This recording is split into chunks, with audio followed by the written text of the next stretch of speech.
The bar exam is what every lawyer in America needs to pass to officially be a lawyer, and it's famously very difficult to pass. I mean, people spend 3 years in law school just learning the knowledge for this, and then about 400 hours just preparing for the exam. Well, today I'm going to be seeing how well I can do coming equipped with just the knowledge from watching Jayoma and Law by Mike on TikTok. Oh, and I've seen the first episode of Suits. Now, the actual bar exam lasts 2 days, and on each day you're taking the exam for 6 hours. On the first day, you have 5 essay questions, which take about an hour each, and then you have a performance test, which takes about an hour, 90 minutes. And then on day 2, you have the whole 6 hours just to do 200 multiple choice questions. Now, I don't have anyone to mark any essay questions, so we're just going to be doing the multiple choice today. I just searched bar mock exam and this bar prep website came up. You have to pay for most of it, but it gives you a free 50-question multiple choice test, which has questions exactly like they would be on the actual exam.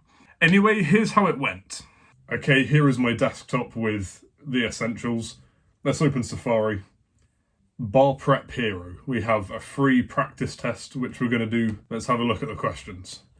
Okay, there's 50. We need to get 30 right to pass.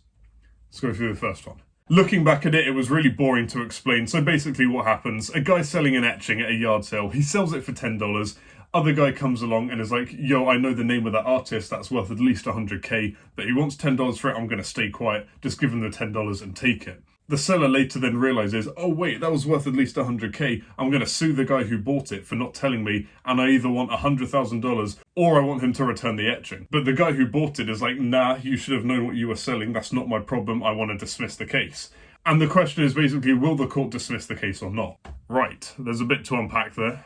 Just off the bat, without even reading these multiple choice options, I would say yes. It's his own responsibility to know what he's selling. Let's see what the options actually are. Yes, the seller should have had the items appraised before selling them. The seller must always know the value of what is being offered for sale. I would assume it's that one. Yes, the seller cannot rescind a contract just because he later regrets it. Either party may end up with the superior deal depending on luck, knowledge, and a variety of factors. Also could be that one. No, because in some unilateral mistakes, rescission is allowed if there has been an unconscionably unequal exchange of values and there is no substantial hardship to the other party. Or no, because a party always has a right to rescind a contract where the value of the product or service does not live up to the reasonable expectations. Now, there is one issue. I don't know all of the legal terminology. Rescind and rescission is one that keeps coming up. But I'm just going to go with my gut, go with the original answer that I said. The seller should have had the items appraised before selling them and know what he's selling. Oh! No, the answer is no. No, because in some unilateral mistakes, rescission is allowed if there has been an unconscionably unequal exchange of values.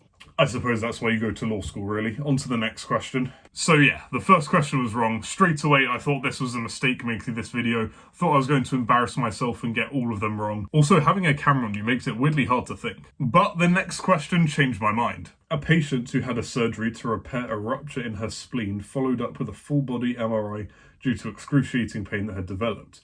During the MRI, the technician saw that at least 2 identifiable sponges had been left in her body. She had to be hospitalised for additional surgery. The patient sued the hospital and doctor for medical malpractice. She did not produce a printout of the MRI. Instead, she attempted to testify what she observed on the MRI scan. The defence objected and insisted that she must produce the actual MRI printouts. What is the most likely ruling of the trial judge with respect to the objection? I would say, as bad as it is, she probably needs to have the MRI printouts because, I mean, anyone could just say, I saw this on the MRI. She's not trained to read an MRI, so I'd say you need the actual printouts. So let's see what the answers are. She does not have to produce the MRI scan because a layperson can testify to things of common knowledge, such as what a sponge looks like. She does have to produce the MRI scan because a layperson cannot testify to personal observations. She does not have to produce the MRI scan because she can testify as to the content she saw on her own medical records. She must produce the MRI records because it represents the best evidence under the best evidence rule. Okay, another instance where we're going to need actual legal knowledge here. I don't know what the official best evidence rule is. And what is a layperson? That might be something obvious or that might be a legal thing. And if I was in the actual bar exam, I wouldn't be able to look this up. So I'm going to say she must produce the MRI records because it represents the best evidence under the best evidence rule. And Come on. Okay, right, we're 1 out of 2 so far. This is better than I expected. I got the next one right. I realised you can understand the questions even if you don't understand all of the terminology, and that was a big confidence boost. I can't lie though, there were 2 of the 50 questions that I just did not understand at all, so I guess I haven't got them both wrong. But from question 2 onwards, I did most of it off camera, because this video would be 3 hours otherwise. It was going okay, but there were some things about it that were starting to annoy me a bit. Okay, 13 questions in, and we're not doing terribly, 5 correct, 8 incorrect. But something I've noticed is that you can get the answer right, but not get the whole question right because you have the wrong explanation. So this one, to give you the gist of it, a landlord had dangerous conditions in an apartment which he knew about and didn't fix, and the girl fell over the banister and they tried to sue. The question's basically asking, will the court affirm the jury's verdict against the landlord? And I put yes, because he's liable for the abnormally dangerous conditions that he let exist. And the actual answer was, yes, the modern rule is that the landlord, like anyone else, has the duty to protect his tenants from injury. Basically the same thing, but I got it wrong because I chose the wrong one. I feel like that's happened for quite a few of these. Next question. It was kind of frustrating. It was basically the same answer, but just worded a bit differently. Although, I guess at the end of the day, it's the wrong answer, and that's why you study for the actual bar exam. And this kept happening. I'd choose my answer, I'd get the right answer, but the explanation would be wrong, so I wouldn't get the mark. I started to get a bit annoyed halfway through, I'm not even gonna lie. This is becoming quite frustrating. I originally had more questions correct than I did incorrect, but then 3 questions in a row, I had put the right answer, but the wrong reasoning, and they're basically the exact same thing, just worded slightly differently. Then a few more questions and this happened. It's happened again, but this time it was a misclick. 5 questions left. I'm now on 20 incorrect questions, so I have to get every single one right from now on to pass. And question 44, I misclicked. I still put the answer as no, but I put no for the wrong reason, even though I didn't mean to click that. I mean, I suppose I misclicked wouldn't fly in the actual bar exam or in court if the lawyer did their job badly. But this meant that the last 5 questions had a lot riding on them. They were going to determine whether I passed or failed. If I made one mistake, I would fail.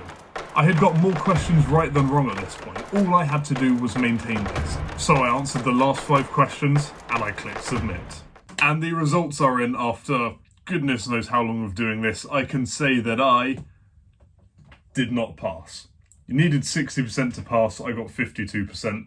Although I would like to contest about 6 of the answers. I'm sure you saw me complaining a lot about basically getting the right answer but just getting the reasoning wrong and not the actual answer, and also a few misclicks. I was trying to cope so bad. The test was fun though. I feel like I actually learned a lot. I googled definitions that I didn't know afterwards. I learned a lot about the law, and honestly I feel like being a lawyer would be quite an enjoyable job. I mean, it's not what everyone enjoys, but I liked it. If you attempt this yourself, let me know how it goes in the comments, and thank you for watching. I'll see you later.